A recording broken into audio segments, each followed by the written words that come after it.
A'udzubillahi minasyaitonirrajim. Bismillahirrahmanirrahim. Assalamualaikum warahmatullahi wabarakatuh.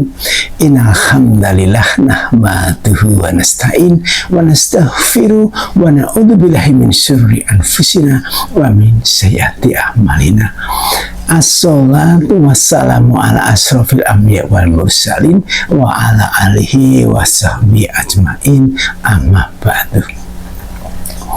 Nazala alaikal kitaba bil haqqi musaddiqan liman baina yadayhi wa anjala taurata wal inzil. Dia, Allah Subhanahu wa ta'ala, maksudnya telah menurunkan kitab Al-Quran, maksudnya kepadamu, kepada Nabi Muhammad Sallallahu Alaihi Wasallam, yang mengandung kebenaran, membenarkan kitab-kitab sebelumnya dan menurunkan Taurat dan Injil. Inilah firman Allah Subhanahu wa ta'ala dalam Quran surat Ali Imran ayat 3 yang menjelaskan bahwa Al-Quran dan Injil sama-sama diturunkan oleh Allah Subhanahu wa ta'ala. Maka dengan asumsi bahwa Maryam ibu Nabi Isa alaihissalam sama dengan Maria ibu Yesus, kisahnya dalam Al-Quran menjadi jelas. Demikian runtutan kisahnya. Setelah Maryam terlahir dari keluarga Imran, Quran surat Ali Imran ayat 36. Kemudian Maryam tumbuh menjadi besar. Bertunanganlah Maryam atau Maria dengan Yusuf. Matius pasal 1 ayat 18. Kemudian Maryam meninggalkan keluarganya untuk menuntut ilmu keagamaan atau mengasingkan diri ke suatu tempat yang dikelola oleh Nabi Zakaria. Inilah maksud kalimat izin tabadat min ahliha makanan syarqiyah.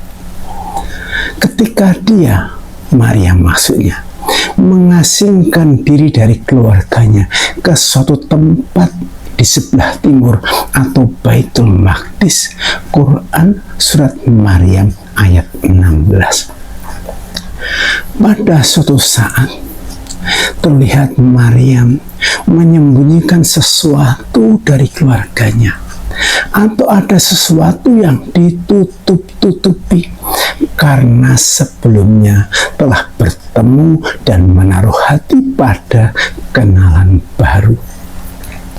Inilah maksud kalimat awal Quran surat Maryam ayat 17. Fatahudat min dunihim hijabat. Maka dia memasang tabir yang melindungi dari mereka. Kenalan baru ini adalah utusan Allah Subhanahu wa ta'ala yang disebut Basarun Sawiyan, atau makhluk serupa manusia berjenis kelamin laki-laki yang tampak sempurna. Lebih jelasnya, serupa dengan laki-laki yang diidolakan. Sebut saja sang serupa idola. Gayung pun bersambut. Sang serupa idola merespon balik.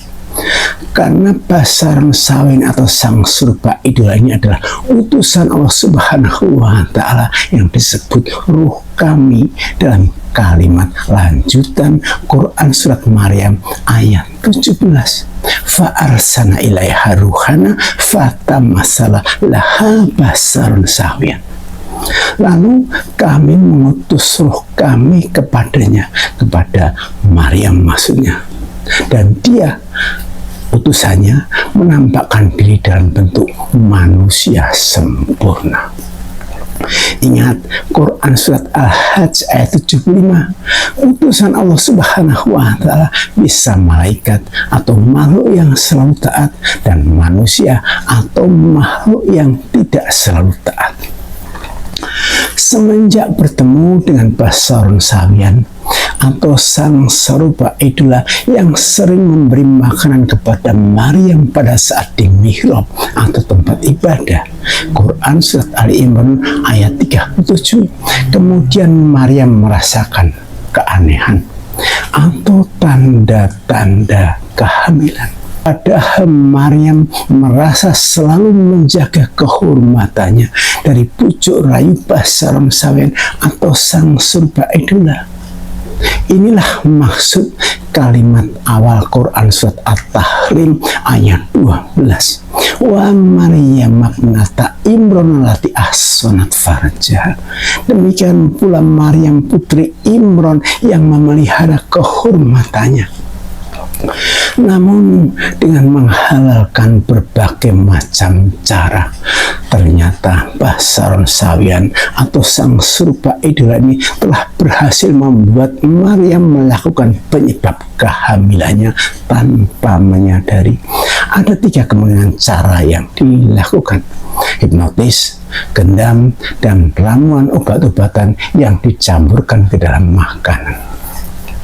Gendam jelas tidak mempan karena Maryam ahli ibadah yang taat pada Allah Subhanahu wa Ta'ala.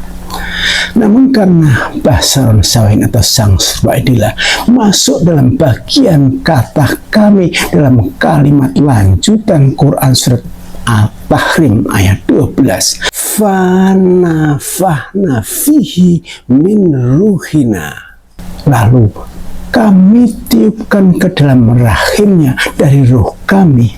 Artinya sang serupa idola ini adalah perantara Allah Subhanahu wa Ta'ala dalam meniupkan roh Allah Subhanahu wa Ta'ala ke rahim Maryam.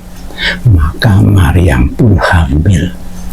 Pada saat tersadar dari puhen asmara, Maryam menyampaikan keluhannya pada basaron sawen atau sang serupa idola seraya berkata lirih memohon perlindungan kepada Allah Subhanahu wa Ta'ala dari perilaku tidak baik basaron sawen atau sang serupa idola. Quran surat Maryam ayat 18. Menanggapi keluhan Maryam tersebut, basaron sawen atau sang serupa idola berkata bahwa dirinya adalah utusan Tuhan untuk menyampaikan kabar gembira, yaitu anugerah anak laki-laki suci. Quran surat Maryam ayat 19. Maryam pun berkata, bagaimana bisa punya anak padahal tidak disentuh oleh basaron sawian atau sang serupa idola, bahkan ditegaskan bahwa dirinya bukanlah seorang pezina. Quran surat Maryam ayat 20. Dalam Quran surat Maryam ayat 20 tersebut, Allah Subhanahu wa Ta'ala menyebut sang serupa idola dengan al-basar atau makhluk serupa manusia, bukan al-muzakkar atau laki-laki. Ini untuk menegaskan bahwa sang serupa idola ini ternyata bukan idola yang sebenarnya, karena setelah Maryam hamil justru tidak bertanggung jawab, bahkan menghilang. Sesuai dengan sebutan yang diberikan oleh Allah Subhanahu wa Ta'ala kepada utusannya yang diterangkan dalam Quran surat Maryam ayat 17, yaitu al-basar, sebutan yang diberikan kepada makhluk serupa manusia, bukan ar-rizal, sebutan yang diberikan kepada pahlawan yang bertanggung jawab. Ingat, al-basar adalah makhluk serupa manusia yang berperilaku merusak dan menumpahkan darah seperti yang dilihat oleh malaikat dalam Quran surat Al-Baqarah ayat 30. Keadaan yang memprihatinkan ini kemudian oleh Maryam ditanyakan kepada orang yang tahu atau ahli pada saat itu, apakah hamil, padahal tidak melakukan penyebabnya. Dijawab oleh sang ahli bahwa benar hamil. Inilah maksud kalimat awal Quran surat Maryam ayat 21. Kala dia berkata, kadalik, demikianlah. Dan ditambahkan oleh sang ahli bahwa Allah Subhanahu wa Ta'ala telah berfirman, hal itu mudah bagi Allah Subhanahu wa Ta'ala.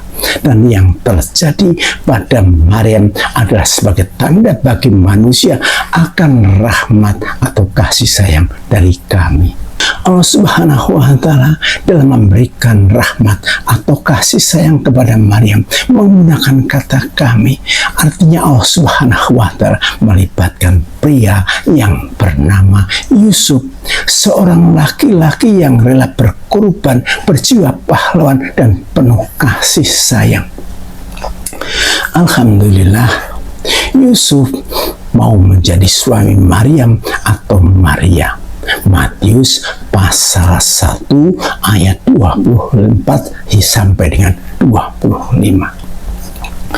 Inilah cara Allah Subhanahu wa Ta'ala membersihkan nama Maryam dari fitnah-fitnah keji toharoki yang diterangkan dalam Quran surat Ali Imran ayat 42, sekaligus menghindarkan sebutan anak haram bagi Nabi Isa alaihissalam. Kemudian Maryam pun menerima keadaannya dan siap merawat janin Nabi Isa alaihissalam yang ada dalam kandungannya. Dan bersama Yusuf suaminya meninggalkan tempat kediamannya dan mengasingkan diri ke tempat yang jauh untuk menghindari cemoohan dari lingkungan sekitar. Fahamalatu fantabadat bihi makanan qasiyah. Maka dia mengandungnya, lalu mengasingkan diri bersama kandungannya ke tempat yang jauh. Quran surat Maryam ayat 22. Fa'aja'ahal mahud. Quran surat Maryam ayat 23. Tibalah rasa sakit saat akan melahirkan. Tak henti-hentinya Maryam berdoa kepada Allah Subhanahu wa Ta'ala. Alhamdulillah, dengan izin Allah Subhanahu wa Ta'ala, Nabi Isa alaihissalam terlahir dengan selamat.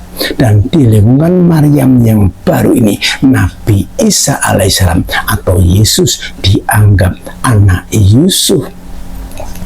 Lukas pasal 3 ayat 23. Namun Allah Subhanahu wa Ta'ala dalam Al-Quran tetap menyebut Isa bin Maryam, Isa putra Maryam. Quran surat Maryam ayat 34. Karena Yusuf bukanlah ayah kandungnya, sekaligus mendorong manusia memanfaatkan akalnya untuk juga mau mengambil pelajaran dari Al-Quran agar ayatnya tidak sia-sia. Pemahaman ini bertitik tolak dari Quran surat Al-Insan ayat 2 dan berpedoman pada Quran surat An-Nisa ayat 82. Semoga bermanfaat. Kurang lebihnya mohon maaf. Wabillahi taufiq wal hidayah. Assalamualaikum warahmatullahi wabarakatuh.